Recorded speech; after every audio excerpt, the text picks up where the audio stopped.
Yo, what up, Street Dogs? Air Kim, or the Turbo Thought. This thought is cliche is not that big of a deal. So there seems to be this strange bias in modern day life and in art and everything in general, is that cliche is bad, that all forms of cliche are bad and should be avoided like the plague. Now, why is there so much of this anti-cliche sentiment? I think this is my theory. First and foremost, the people who judge something as being cliche or not tend to be people with more experience, with more image knowledge, art history knowledge, whatever. But, when you're calling something cliche, are you legitimately saying that to help empower the artistic newbie? Or is it more to flex your artistic prowess on, how intelligent and knowledgeable you are of art history and what's been done and what hasn't been done before? And I also think that a lot of critics are essentially insecure artists who never truly had the courage to put themselves out there and create their own artwork. Rather, they use their nerdy intellectual knowledge of artistic past to try to pass judgment on other artworks. And if you think about it, there's really no downside to being a critic, like especially if you're like a photography critic, right? I mean, let's say you curate a show or a book and people, oh, it's not good. I mean, yeah, maybe, but people tend not to put the blame on the critic, because the critic could just appraise something from afar without having any skin in the game. Now, I think cliches are fine. I mean, if you think about, so I was doing some word on the word cliche, and it's obviously a French word, but it's the word cliche. It's kind of like the onomatopoeia, or is literally the sounding of a clacking of a printing press printing. So it implies that there's being a stereotype or a copy being made. Even the word stereotype literally means to copy, like quite literally the printing press making stereo copies.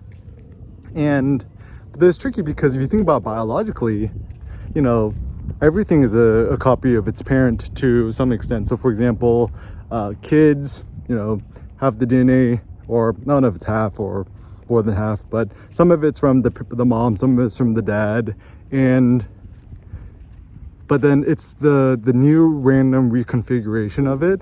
The iteration is what makes it interesting. So like even when I look at baby Seneca, his eyes and his head look so much like mine, yet when I look at his nose and lips, it looks exactly like Cindy's. And can you imagine Mother Nature every time having a child to totally make a kid totally carte blanche where, it doesn't even look like a human being? So I do like the idea that everything eventually is kind of an upcycling or an iteration of something else. And, even one of my friends at the workshop I taught in Seattle, his name is Jeffrey, he, quoted Virgil Abloh, the new creative director of Louis Vuitton, who was also one of Kanye's head designers in the past, where as long as you change things 3%, it's good enough in terms of innovation. And even if you think about everything's been copied or borrowed from the past, but slightly reconfigured. So ironically, I was thinking about it. I'm like, why is it that Japanese electronic products are so not as sexy as the American counterparts? So for example, dude, there's no Japanese designer or artistic creative person who would prefer to have a Sony phone over an iPhone.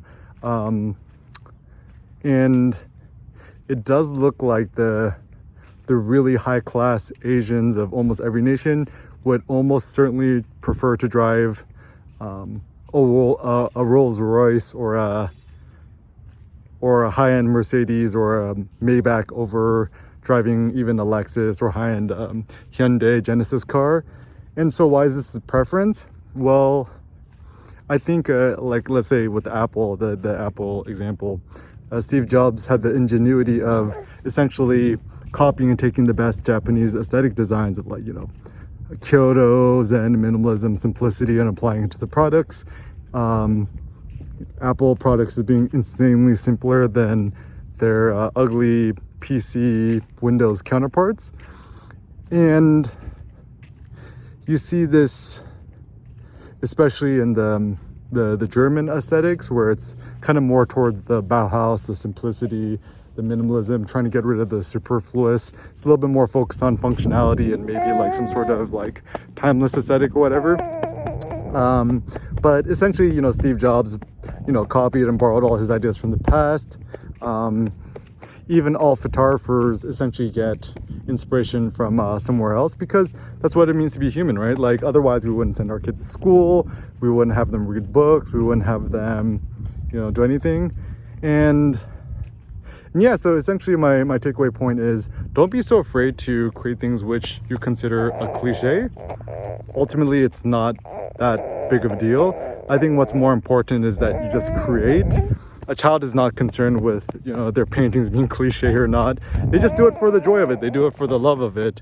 And similarly speaking, with artistry, with street photos, anything, you see something that might be a cliche, just shoot it anyways, and then figure out whether you like it or not afterwards.